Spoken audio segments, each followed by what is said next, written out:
Nauru ये Pacific ocean के बीचों बीच सिर्फ 8 स्क्वायर माइल्स लैंड एरिया और 13,000 से भी कम आबादी के साथ ये दुनिया का तीसरा सबसे छोटा देश है। पिछले 2 दशकों से ये रिमोट आइलैंड मायूस जिंदगी से भरा है। आबादी का 1/4 हिस्सा पोवर्टी में है। इम्पोर्टेड प्रोसेस्ड कैन फूड्स का हाई कंजम्पशन की वजह से हेल्थ में काफी गिरावट आई है। आज के दिन देश में डायबिटीज का खतरा 40% है, जो कि दुनिया में सबसे ज्यादा है। हाईएस्ट ओबेसिटी रेट 71% है और पैसिफिक रीजन में सबसे कम लाइफ टाइम जो सिर्फ 64 ईयर्स है। आज इकोनॉमिक सिचुएशन इतनी बुरी है कि पूरी आबादी का एक साथ होकर कहीं और शिफ्ट होने की राह है। लेकिन आज से 50 साल से भी कम समय पहले चीजें कुछ अलग हुआ करती थी। नाउरू ना सिर्फ पैसों से मालामाल था, बल्कि ये दुनिया में सबसे अमीर देश था। इतना अमीर कि ईयर 1975 में पर कैपिटा इनकम $27,000 थी, जो आज $88,000 के बराबर है। उस वक्त अमेरिका की पर कैपिटा इनकम $14,000 थी। इसका मतलब एक नाउरूअन आमतौर पर एक अमेरिकन से भी 2 गुना अमीर था। स्पोर्ट्स कार्स और लैंड रोवर्स जैसी महंगी गाड़ियां खरीदना आम बात थी। एक पुलिस चीफ ने इस रिमोट आइलैंड पर लैम्बोर्गिनी लाने का फैसला किया, लेकिन बाद में उसे एहसास हुआ कि वो अपने मोटापे की वजह से गाड़ी चलाने के लिए फिट नहीं है। वो अपनी नई लैम्बोर्गिनी चला नहीं पा रहा था। लोग सोलर पावर से चलने वाले घरों में रहते थे और रेगुलर सिंगापुर, फिजी और हवाई की शॉपिंग ट्रिप्स के लिए रेंटल फ्लाइट्स लेते थे। उस वक्त को याद करते हुए एक नाउरूअन गार्ड ने कहा, लोग एक शॉप में जाते थे, कुछ स्वीट्स खरीदते थे और $50 के नोट से भुगतान करते थे और बदले में कुछ नहीं लेते थे। वे पैसे का इस्तेमाल टॉयलेट पेपर की तरह करते थे। लाइफ इतनी सस्ती थी और पैसा इतना ज्यादा था कि काम करना ऑप्शनल हो गया, जिसका कई लोगों ने फायदा उठाया। तो ये टाइनी पैसिफिक आइलैंड दुनिया में सबसे अमीर देश कैसे बन गया, और सिर्फ अपनी वेल्थ ही नहीं बल्कि अपनी जमीन भी खो बैठा। नाउरू की खोज सबसे पहले 1789 में यूरोपियन लोगों ने की थी, जब एक ब्रिटिश शिप एक हरे भरे पठार से ढके हुए जमीन के टुकड़े से गुजरा, जो लहराते ऊंचे ऊंचे पाम ट्रीज से घिरा हुआ था और सफेद रेत के बीचेस से ढका हुआ था। आइलैंड की हरी भरी सुंदरता के कारण ब्रिटिशर्स ने इसे प्लीजेंट आइलैंड कहना शुरू कर दिया। शुरुआत में ये घने फॉरेस्ट से भरा हाईलैंड एरिया जंगली बादाम, ब्रेड फ्रूट और कोकोनट जैसे रिसोर्सेज से भरा हुआ था, जब तक कि एक ब्रिटिश जियोलॉजिस्ट ने हाई ग्रेड फॉस्फेट की खोज नहीं की। ईयर 1899 में पैसिफिक आइलैंड कंपनी के सिडनी ऑफिस में इल्बर्ट इलिस नामी एक एम्प्लॉय ने देखा कि एक अजीब चट्टान का इस्तेमाल डोर स्टॉप में किया जा रहा था। चट्टान के बारे में पूछताछ करने पर उसे बताया गया कि ये नाउरू के पुरानी लकड़ी का एक टुकड़ा है। लेकिन 3 महीनों तक खोज के बाद उन्होंने जांच के लिए एक टुकड़ा निकाला, जो एक फॉस्फेट ओर निकला। 2 साल बाद इलिस ने इस आइलैंड की एक यात्रा की और न सिर्फ फॉस्फेट क्वालिटी की जांच की, बल्कि ये भी पता लगाया कि लगभग पूरा आइलैंड इस वैल्यूएबल मिनरल से बना है। एक जियोलॉजिस्ट होने के बावजूद इलिस को इस बात की पूरी जानकारी थी कि फॉस्फेट का इस्तेमाल किस लिए किया जाता है, इसके क्या क्या फायदे है। उसे पता था कि इसकी कीमत क्या है। नाउरूअन्स एक ऐसे यूनिक आइलैंड के ऊपर रह रहे थे जो पूरा सफेद सोने से बना था। माइग्रेटोरी बर्ड्स के मार्ग पर स्थित नाउरू उनके रेस्टिंग और ब्रीडिंग ग्राउंड्स के काम आता था, जिनके खाने में न्यूट्रिएंट से भरपूर समुद्री जीव शामिल थे। और हजारों सालों में आखिर आइलैंड के ऊपर पक्षियों का मल भारी मात्रा में जमा हुआ, जिसे गुआनो के नाम से जाना जाता है। ये गुआनो फिर आइलैंड के फॉसिलाइज्ड कोरल लाइमस्टोन में बदल गया, जो 84% प्योर फास्फोरस के परत में जम गया, जो पूरे ऊपरी हिस्से को कवर करता है। नाइट्रोजन और फास्फोरस की यूनिक मिक्सचर ने इसे सबसे बेहतरीन नेचुरल फर्टिलाइजर बना दिया, जिसकी खोज ने एग्रीकल्चर रिवॉल्यूशन की एक नई शुरुआत की। उस समय ग्लोबल पॉपुलेशन की 50% फूड सप्लाई इससे पूरी हुई। कंपनी ने माइनिंग शुरू करने के लिए फौरन जर्मन सरकार के साथ बातचीत शुरू कर दी, जो उस समय नाउरू का कोलोनाइजर था। कुछ समय बाद नाउरू में फॉस्फेट माइनिंग का काम बहुत तेजी से शुरू हुआ। हालांकि ऐसा करना बहुत गंदा था। खनिकों ने सभी पेड़ों को साफ किया और फिर फॉस्फेट रॉक को बाहर निकाला। अगले वर्षों में फॉस्फेट का लगभग 80 मिलियन मीट्रिक टन इस छोटे से आइलैंड से एक्सपोर्ट किया गया, क्योंकि शिपिंग पोर्ट्स, प्रोसेसिंग फैसिलिटीज और सपोर्ट इंडस्ट्रीज जल्द ही इस जमीन पर उगाए। जर्मनी फर्स्ट वर्ल्ड वॉर में व्यस्त हो गया। इसी दौरान ऑस्ट्रेलिया ने इस अपॉर्चुनिटी का फायदा उठाया और नाउरू को अपने लिए छीन लिया। इस समय तक नाउरू सिर्फ एक खनन स्थल बन गया था। फॉस्फेट को ज्यादातर ऑस्ट्रेलिया, न्यूजीलैंड और ग्रेट ब्रिटेन के किसानों को डिस्काउंटेड रेट पर बेचा जा रहा था। इस समय तक दशकों के खनन ने नाउरू के नेचुरल लैंडस्केप का बहुत कुछ डिस्ट्रॉय कर दिया था। उस समय आइलैंड के ऊपरी हिस्से को नेशनल ज्योग्राफिक ने एक हॉरर लैंड के रूप में डिस्क्राइब किया, जो प्लीजेंट आइलैंड से काफी दूर था। यहाँ से यह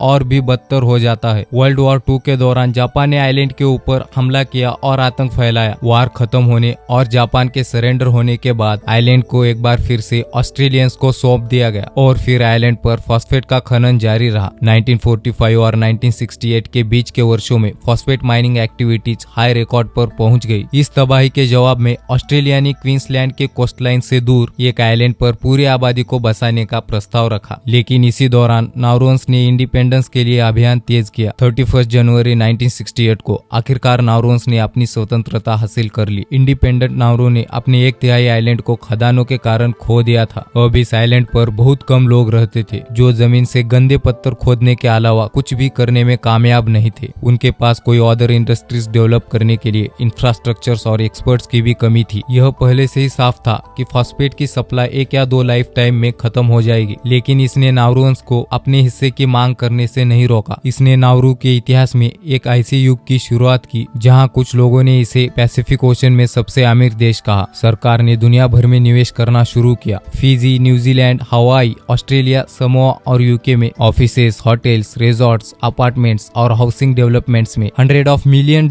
इन्वेस्ट किए। इसके अलावा उन्होंने अपने फॉस्फेट सेल को बढ़ाने के लिए इंडिया और फिलीपींस के अंदर मार्केट शेयर को बढ़ाया। इकोनॉमी में सुधार लाने के लिए 7 पैसेंजर एयरक्राफ्ट, एक क्रूज शिप और आधा दर्जन व्यापारी जहाजों के साथ एक सरकारी एयरलाइन शुरू की गई। ईयर 1975 तक नाउरू ने पर कैपिटा इनकम दुनिया में सबसे ज्यादा होने का दावा किया। आबादी के लिए यह गोल्डन एज था। अगर आप जॉब करना चाहते हैं तो आपको सरकार से जॉब की गारंटी दी जाती थी, जिसमें हाई सैलरी, लंबा लंच ब्रेक और कम से कम जिम्मेदारियां शामिल थी। अगर आप एजुकेशन चाहते हैं तो सरकार आपको एजुकेशन के लिए ऑस्ट्रेलिया भेजेगी और भुगतान करेगी। अगर आप बीमार हो जाते हैं तो health care free of cost थी। कीमतों पर इतनी सब्सिडी दी गई थी कि टेलीफोन सर्विसेज, इलेक्ट्रिसिटी और हाउसिंग, इन सभी का चार्ज सिर्फ $5 पर मंथ था। कोई इनकम टैक्स और कोई इम्पोर्ट टैक्स भी नहीं था, जिसका मतलब ऑस्ट्रेलिया से इम्पोर्ट किया हुआ फ्रोजन मीट नाउरू में ऑस्ट्रेलिया से भी सस्ता था। इसी दौरान नाउरू में कई तरह की अजीबोगरीब कहानियां भी हुई। देश के छोटे आकार के बावजूद भी स्पोर्ट्स कार रखना जरूरी चीज थी। आप 1 घंटे में आसानी से आइलैंड का पूरा चक्कर लगा सकते हैं, जो ड्रैग रेसिंग के लिए भी बिल्कुल सही जगह नहीं है। नारियल और मछली जैसी हेल्दी इंडिजिनस फूड की जगह इम्पोर्टेड फूड्स ने ले ली, जो फॉस्फेट माइनिंग का एक और परिणाम है। कोई काम न करना, यह भी एक ज्यादा पैसे होने की वजह है। मोटापे की इस समस्या को देखते हुए अपनी नई लैम्बोर्गिनी के पहिए के पीछे न बैठ पाना यह एक आम बात है। चलिए नाउरू की उस समय और आज की हेल्थ सिचुएशन के बारे में थोड़ा गहराई से जाने। ज्यादातर खाने में instant noodles, white rice, can foods और सोडा शामिल होता है। टोबैको और अल्कोहल कंजम्पशन भी आम बात है। ऑक्सफोर्ड यूनिवर्सिटी के एक एंथ्रोपोलॉजिस्ट एमी मैक्लानन, इन्होंने 11 महीने बिताए इस आइलैंड पर रहते हुए। इन्होंने बताया कि एक हफ्ते में एक सब्जी भी मिलना इस आइलैंड पर बड़ी लक वाली बात है। हैरानी की बात यह है कि नाउरून्स काफी एजुकेटेड है और खराब खाना और मोटापे से जुड़े जोखिमों के बारे में जानते भी है, लेकिन प्रॉब्लम यह है कि हाई क्वालिटी फूड वह एफोर्ड नहीं कर सकते। दशकों तक फॉस्फेट माइनिंग ने नेचुरल एनवायरनमेंट को इस हद तक डिस्ट्रॉय किया कि खेती करना बहुत मुश्किल हुआ। फॉस्फेट खत्म होने के बाद इकोनॉमिक डाउनटर्न का मतलब था कि ज्यादातर नाउरून्स सिर्फ सस्ते प्रोसेस्ड फूड्स ही खरीद सकते थे। इस आइलैंड के सरफेस को देखते हुए नाउरून्स को ये महसूस होना चाहिए था कि फॉस्फेट माइनिंग करना अगले आबादी के लिए बहुत गंदा है, लेकिन इसके बाद भी पैसों के लालच ने उन्हें इंडिपेंडेंस के बाद भी फॉस्फेट माइनिंग करने से नहीं रोका। खाना और पानी के साथ सभी चीजें इंपोर्ट करना जिंदगी जीने का सस्टेनेबल तरीका नहीं है। क्योंकि सारा ध्यान फॉस्फेट माइनिंग पर चला गया, इसलिए किसी ने खेती पर समय बर्बाद करने की जोखिम नहीं उठाई। देश के नेताओं के लिए इकोनॉमी में सुधार लाने के लिए अलग अलग इंडस्ट्रीज में पैसों का निवेश करना कोई नई बात नहीं थी। उनमें से एक था ऑफशोर बैंकिंग, जिसके कारण 1990s के दशक की शुरुआत में लगभग 400 फॉरेन बैंक्स के लिए लाइसेंस प्राप्त हुए। नाउरू और बैंक की ये शाखाएं शुरू में बहुत सफल रही, लेकिन इस सफलता के पीछे की स्ट्रेटेजी मान लीजिए सबसे अच्छी थी। कस्टमर्स को बैंक अकाउंट खोलने के लिए आइलैंड पर जाने की जरूरत नहीं थी। इसका मतलब इकोनॉमिक सिटीजनशिप के साथ कोई भी आसानी से नाउरूशियन पासपोर्ट पा सकता था, जिसके जरिए देश मनी लॉन्ड्रिंग और टैक्स चोरी के लिए स्वर्ग बन जाता है। सरकार ने फीस के जरिए लाखों कमाए, लेकिन यह नाउरू की इकोनॉमी को ठीक करने का सुझाव नहीं था। ईयर 2005 में नाउरू ने ऑफशोर बैंकिंग व्यापार बंद कर दिया और बैंक लाइसेंस पाने के लिए फिजिकल प्रेजेंटी की जरूरत होने लगी। यह बदलाव इंटरनेशनल प्रेशर के कारण हुआ। अमेरिका ने 2001 के पेट्रियट एक्ट के तहत नाउरू को दुष्ट राज्य के रूप में क्लासिफाई किया। जोखिम भरे निवेश और फ्रॉड के कारण नाउरू ने बहुत से निवेश खो दिए, जिससे नाउरू दिवालिया होने की कगार पर पहुंच गया। 1975 से 1987 तक ईयर नाउरू को देश के फॉस्फेट रेवेन्यू का 1/3 घाटा हुआ। प्लेन्स अक्सर कम पैसेंजर्स के साथ उड़ान भरते थे और कभी कभी तो उनमें कोई पैसेंजर ही नहीं होता था। बहुत से लोग फॉस्फेट माइनिंग को देखने के लिए पैसिफिक ओशन के बीच में उड़ान भरना नहीं चाहते थे। 2001 तक फॉस्फेट पूरी तरह से खत्म हो चुका था और उनके लगभग सभी विदेशी निवेश असफल रहे। इस समय तक देश पूरी तरह से बैंकरप्ट हो चुका था। अनएम्प्लॉयमेंट 90% बढ़ गया और स्कूल सिस्टम कोलैप्स्ड हो गया। नाउरू कांग्रेगेशनल चर्च के एक पुराने पादरी जेम्स एंजिमिया का जन्म 1911 में हुआ था और उन्होंने लगभग सब कुछ देखा था। एंजिमिया ने न्यूयॉर्क टाइम्स के एक रिपोर्टर से दुख जताते हुए कहा, काश हमने कभी फॉस्फेट की खोज ना की होती। काश नाउरू पहले जैसा दिखता। जब मैं एक बच्चा था तब नाउरू बहुत खूबसूरत था। वहाँ पेड़ थे, हर जगह हरियाली थी और हम फ्रेश कोकोनट्स और ब्रेड फ्रूट्स खा सकते थे। अब मैं देख रहा हूँ कि यहाँ क्या हुआ है और मैं रोना चाहता हूँ। दोस्तों, हमें अपने नेचुरल रिसोर्सेस का इतना भी मिसयूज नहीं करना चाहिए कि अपनी जमीन खोना पड़े, जैसा कि नाउरू के साथ हुआ। यही कारण है कि कई इकोनॉमिस्ट नेचुरल रिसोर्सेस को अभिशाप की बात तक करते हैं। अगर आपको ये वीडियो अच्छी लगी तो इसे लाइक और चैनल को सब्सक्राइब जरूर कर दे। मिलते हैं अगली वीडियो में।